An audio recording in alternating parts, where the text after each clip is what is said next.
Anthony Martial kini setim dengan Sergio Ramos. Karir Anthony Martial kini belum selesai. Striker 29 tahun ini kini bergabung dengan klub Meksiko yakni Monterrey. Dirangkum dari berbagai sumber, CV Monterrey telah berhasil mendatangkan penyerang Prancis Anthony Martial dari AEK Athens. Martial dikabarkan ditebus harga 3,8 juta euro atau sekitar 73 miliar rupiah. Anthony Martial buka petualangan baru di Liga Meksiko. Anthony Martial sendiri akan setim bersama mantan pemain dari Real Madrid yakni Sergio Ramos. Samuel Umtiti diambang pensiun dini. Mantan penggawa Barcelona Samuel Umtiti kini mempertimbangkan untuk gantung sepatu lebih cepat. Karir juara Piala Dunia 2018 itu menukik akibat cedera berkepanjangan. Umtiti gagal mendapatkan klub baru usai kontraknya di Lille berakhir di musim panas kemarin. Cedera lutut menjadi penghambat karir dari Umtiti di Lille. Menukil laporan dari Bola VIP, Samuel Umtiti akan mengumumkan pensiun sebelum ulang tahunnya yang ke-32 pada bulan November mendatang. Dia memutuskan untuk gantung sepatu karena tak bisa pulih sepenuhnya dari serangkaian cedera. Carlo Ancelotti siap pelatih timnas Brasil hingga tahun 2030.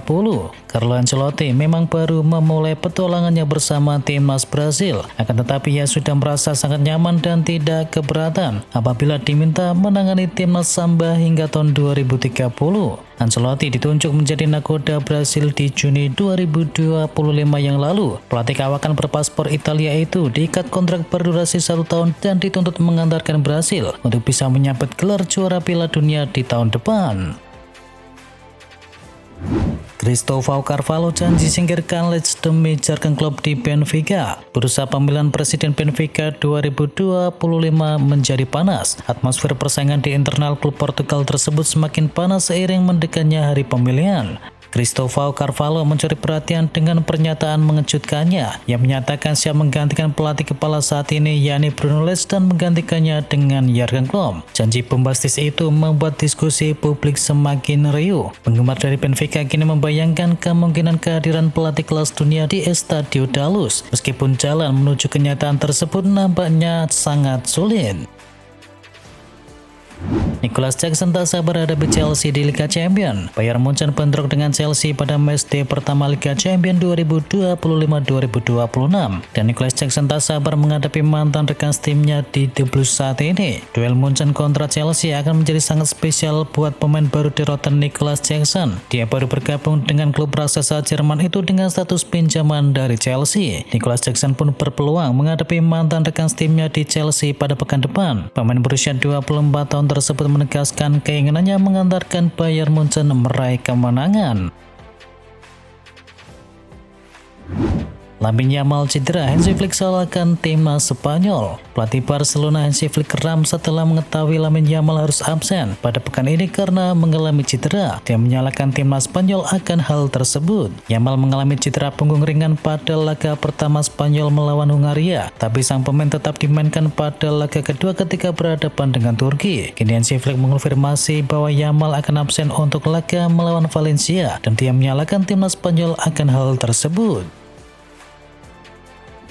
Antonio Rudiger cedera hingga 2,5 bulan. Real Madrid menerima kabar buruk setelah Antonio Rudiger dipastikan mengalami cedera serius yang menyebabkannya absen dalam jangka waktu yang cukup panjang. Bek berkebangsaan Jerman tersebut mengalami masalah pada otot paha saat menjalani sesi latihan rutin. Sky Sport Jerman melaporkan bahwa Rudiger kemungkinan besar akan absen selama 2,5 bulan ke depan. Estimasi waktu pemulihannya menunjukkan dia baru bisa kembali bertanding di bulan Desember nanti.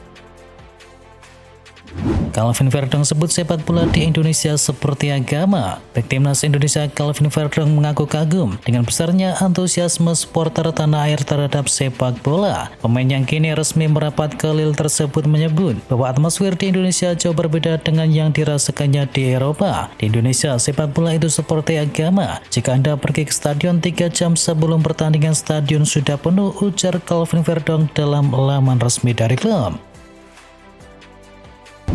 Timnas Indonesia U17 takluk dengan skor tipis lawan Makedonia Utara. Timnas Indonesia U17 harus mengakui keunggulan Makedonia Utara U17 setelah kalah tipis 0-1 dalam laga uji coba di Stadion Dragostea Sofia, Bulgaria. Pertandingan ini menjadi bagian dari persiapan timnas jelang putaran final Piala Dunia U17 2025. Meski kalah, duel ini memberikan gambaran jelas soal kekurangan yang perlu dibenahi, terutama di lini pertahanan dan juga penyelesaian akhir. Leverkusen langsung menang usai pecat Erik ten Hag. Bayer Leverkusen mengalahkan Eintracht Frankfurt 3-1 dalam pekan ketiga Liga Jerman musim ini. Ini adalah kemenangan pertama Lucas Vazquez dan kawan-kawan sejak pemecatan Erik ten Hag pada September kemarin. Ini menjadi kemenangan pertama Yulman yang baru ditunjuk melatih Bayer Leverkusen di tanggal 8 September yang lalu. Meski belum sepekan melatih, Bayer Leverkusen berhasil dibawanya keluar dari situasi sulit saat ini.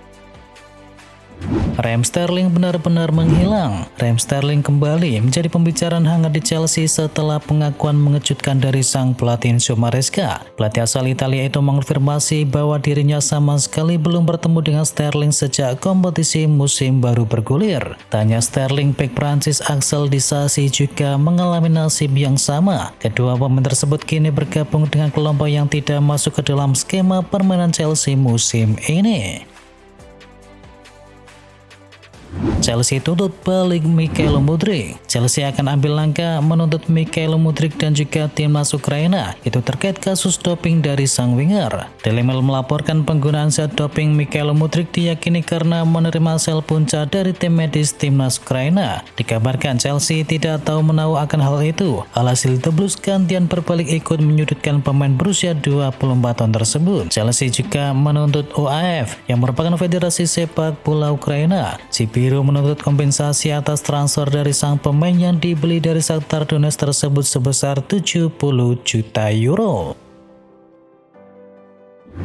Liverpool cerdik boyong Wirtz dan juga Isak dengan harga fantastis tapi cuma bayar murah. Liverpool mencuri perhatian publik dengan strategi transfer yang brilian di musim panas ini. Klub Merseyside itu berhasil mengamankan dua bintang, yakni Florian Wirtz dan juga Alexander Isak melalui skema pembayaran yang sangat fleksibel. The Times melaporkan bahwa Liverpool cukup mengeluarkan 51,25 juta pound sterling sebagai pembayaran awal gabungan dari kedua pemain tersebut, dan sisa dari total biaya transfer akan diselesaikan melalui sistem cicilan dalam periode yang telah disepakati. Chelsea siap buru Kenan Yildiz setelah gagal dapatkan target utama. Chelsea kini tengah mengarahkan pandangan mereka ke bintang muda Juventus Kenan Yildiz. Setelah sebelumnya mereka gagal mengamankan target utama di bursa transfer musim panas. Pemain muda Turki tersebut kini membela Juventus dan diperkirakan memiliki nilai pasar sekitar 43 juta pound sterling. Bagi Chelsea, Yildiz bisa menjadi rekrutan yang menarik karena ia punya potensi besar untuk berkembang menjadi salah satu pemain kelas dunia. Kemampuannya menggunakan kedua kakinya membuatnya semakin berharga andai bisa didatangkan di Januari. Real Madrid kini bidik pemain dari Tottenham Hotspur. Tottenham yang sedang memasuki era baru bersama Thomas Frank kembali diterpa isu transfer besar. Setelah sebelumnya Christian Romero yang dilaporkan terus diawasi oleh Madrid, kini giliran Mikel van de Ven yang kabarnya masuk ke dalam daftar incaran raksasa Spanyol tersebut. Laporan dari Football Insider menyebutkan bahwa Real Madrid memang mulai mencari bek tengah yang baru karena kontrak Antonio Rudiger dan juga David Alaba akan berakhir di musim panas tahun depan. Odegaard cedera bahu lagi saat Arsenal kalahkan Nottingham Forest. Martin Odegaard kembali mengalami cedera bahu kanan yang sama ketika Arsenal menang 3-0 atas Nottingham Forest. Sebuah masalah yang semakin menimbulkan kekhawatiran karena sudah terjadi berulang dalam waktu yang singkat. Kejadian ini mirip dengan insiden sebelumnya saat melawan Leeds United beberapa pekan yang lalu. Kala itu ia juga terpaksa keluar cepat karena bahunya bermasalah. Real Madrid kokoh di puncak klasemen La Liga. Real Madrid menunjukkan dominasinya di awal musim La Liga kali ini dengan mencatatkan rekor sempurna. Di bawah asuhan pelatih baru Xabi Alonso, Los Blancos berhasil memenangkan keempat pertandingan pembuka mereka. Meskipun bermain dengan 10 pemain usai Dani Hussein di kartu merah, Real Madrid berhasil meraih kemenangan tipis 2-1 atas Real Sociedad. Kylian Mbappe dan juga Arda Güler menjadi pencetak gol dalam laga tersebut. Hasil positif ini semakin mengukuhkan posisi Madrid di puncak klasemen sementara. Mautnya lemparan ke dalam Brentford, Chelsea jadi korbannya. Lemparan ke dalam dari Brentford memanglah mematikan. Chelsea pun sampai batal mendapatkan kemenangan. Tuan rumah unggul lebih dahulu lewat Kevin Scott, lalu dibalas Chelsea lewat gol dari Cole Palmer dan juga Moises Caicedo. Gol Caicedo yang tercipta di menit ke-85 hampir-hampir bikin Chelsea menang. Namun sayangnya di masa injury time, tepatnya di menit ke-93, Brentford menyamakan kedudukan. Dari situasi lemparan ke dalam, lemparan panjang dari Scott sempat disundul oleh Christopher Ayer, kemudian dilibas oleh Fabio Carvalho. Bukanlah sebuah kebetulan Brentford menciptakan gol dari lemparan ke dalam. Mereka melatihnya hingga bisa mencetakkan 7 gol dari situasi itu sejak awal musim 2024-2025.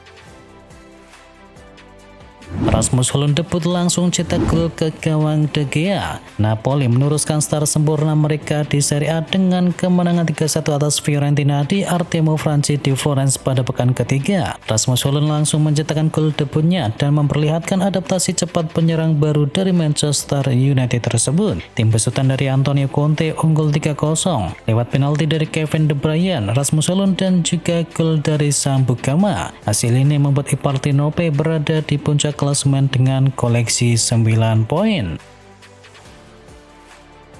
West Ham kalahkan Tottenham, Graham Potter kian terancam. Tottenham meraih kemenangan 3-0 di kandang West Ham United. Lily West mengalahkan The Hammers dan mengakhiri laga dengan 10 pemain. Tottenham memecah kebuntuan lewat Pape Matasar, Lucas Perval dan juga Mickey van de Ven. Kemenangan ini membawa Tottenham ke peringkat kedua dengan torehan 9 poin. Sementara West Ham terpuruk di urutan ke-18 dengan koleksi 3 poin, yang membuat pemecatan Graham Potter kini semakin menjadi kenyataan.